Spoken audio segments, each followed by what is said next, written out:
Salamat. Akala ko hindi ka na darating eh. Sayang ang pagkakataon ko hindi nakapunta. Sa totoo lang mga kaibigan, ayoko po sana munang ituro to ngayon kasi nagkasunod-sunod na po yung upload ko ng video. Nagkasunod-sunod po yung million views ko simula po kahapon, kanina, at ngayon lang po na grabe, 100, halos mag 100 million views po.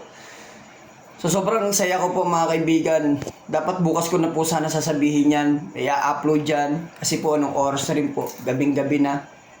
Grabe, hindi po ako makatulog. Hindi ako makapaniwala na ako ang unang-unang tao na nakadiscover nito.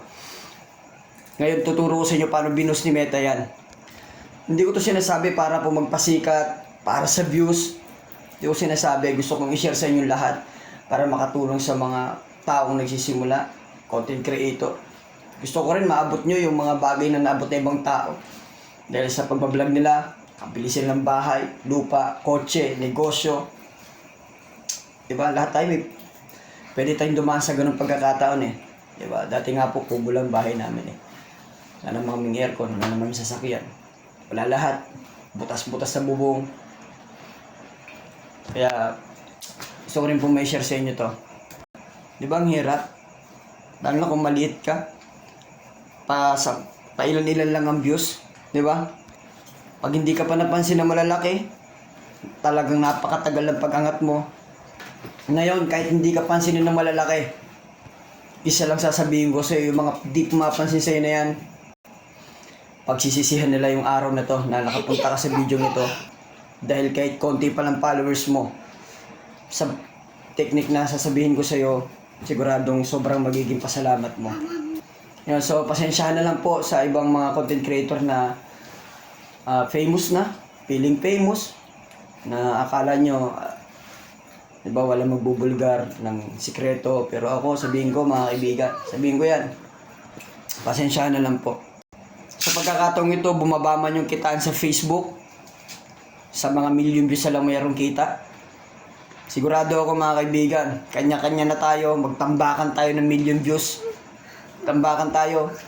Hindi ko man kayo natulungan sa pamimigay ng pera isa-isa, pero sa bagay na to, kahit 1,000 followers ka pa lang, kahit wala kang followers, kahit hindi ka monetize, magkakaroon ka ng million views tulad ng nagawa ko.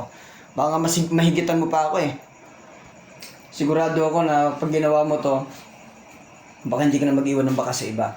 Pero huwag mong gagawin yun, ha? Suportahan mo pa rin yung iba para tuloy tayong alam mo yon, makatulong din tayo sa mga nagsisimula. Lahat po yan, ito pong ginawa ko, inedit ko po yan sa CapCut. Kumuha lang po ako ng video ko, di-screenshot ko, tinanggal ko yung views ko dun, tapos kumuha ko sa video na ibang malalaking content creator na sobrang dami ng views, kinat ko lang po yung pinaka views, like, comment, and share, tapos nilagay ko sa CapCut sa photo editor, nilagay ko po dun sa ilalim. Paglagay ko po dun sa ilalim, ayan, sinave ko na po. Kaya po yung views ko na kanina 2 oras lang, 94 million views na siya. Kasi po napalitan na po siya ng views ng iba. So napakadali lang po. Kaya magagawa po ako ng tutorial niyan. Kahit ilang views ngayon, sigurado kung kaya mo na. Okay? Hanap ka ng mga video na mayroong sobrang lalaking views. Cut mo yun. Tapos i-edit mo sa video mo. At kaka-upload mo lang na 1 second, may million views ka na. Wala nga lang kita. Ayun, isa prank lang mga kaibigan. Ay, bisado kayo kasi mga seryoso eh. Pero totoo po yun, inedit ko talaga sa inedit ko talaga sa CapCut. Ayun, so ako ng million views dun kay BMX TV. Ayan, kay BMX TV. Yung kay BMX TV ko yata kinuha yun, yung kulang 100 million views. Pinakat ko doon sa views ko, nakaka-upload ko lang sa video ko. Ayun, so kala nyo yung earnings na yun na-edit na, pati yung views, na-edit din niya. So, ayun, gawa ka ng million views mo, anytime, anywhere, kahit bago ka pa lang, makaka-million views ka na. Thank you sa panonood. Gandang gabi sa inyo. Papagod vibes lang, sensya na po. At ganun talaga ginawa ko, totohanan, inedit ko talaga.